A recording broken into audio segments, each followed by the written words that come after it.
ये कहानी है नागार्जुन और चंद्रिका का। बहुत समय के पहले की बात है। सागर द्वीप में जंगल के बीच एक जनजाति रहती थी जिसका नाम था अरण्या जनजाति। अरण्या जनजाति का मुखिया था नागार्जुन, जो समझदार और निडर था।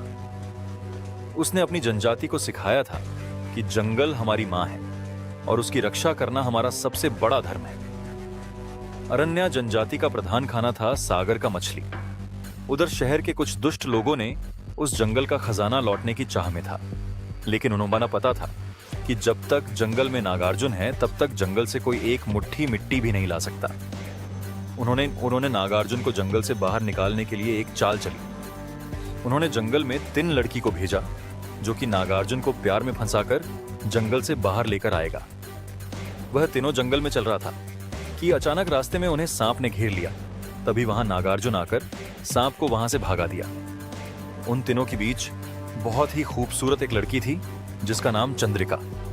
चंद्रिका को देखते ही नागार्जुन को चंद्रिका से प्यार हो गया, लेकिन नागार्जुन को जंगल से बाहर निकालने के लिए चंद्रिका ने एक शर्त रखा कि उससे शादी करने के लिए नागार्जुन को शहर आना होगा।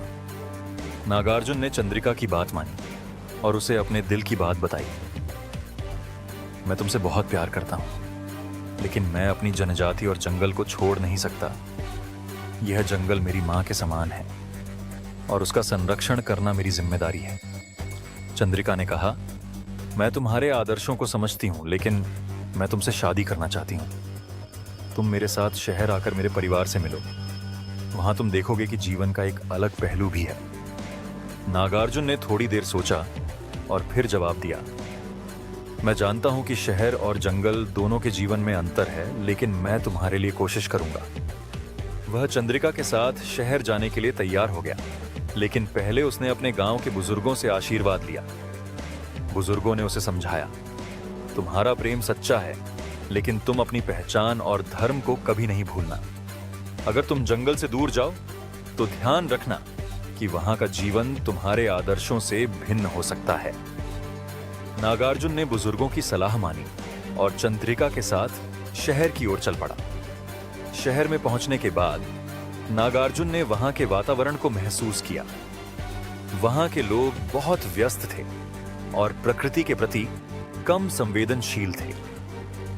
वहां के लोग पेड़ों को काटकर अट्टालिका, रास्ता ये सब बना रहा था।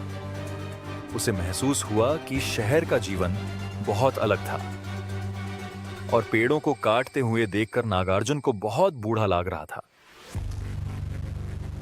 नागार्जुन ने अपना रास्ता बदला और वापस जंगल लौट आया। इस बार चंद्रिका भी उसके साथ थी। जंगल में वापस आकर वह लोग देखते हैं कि अरण्या जनजाति को मारकर जंगल को जला दिया गया। चंद्रिका को इस बात की भनक भी नहीं था कि उन दुष्टों लोगों ने अरण्या जनजाति को मार डालेगा, और इस बार नागार्जुन और चंद्रिका ने इसका बदला लेने को ठान लेते हैं और वह दोनों फिर से शहर चली जाती है। चंद्रिका ने उन लोगों से संपर्क बढ़ाया जिन्होंने जंगल का विनाश किया था।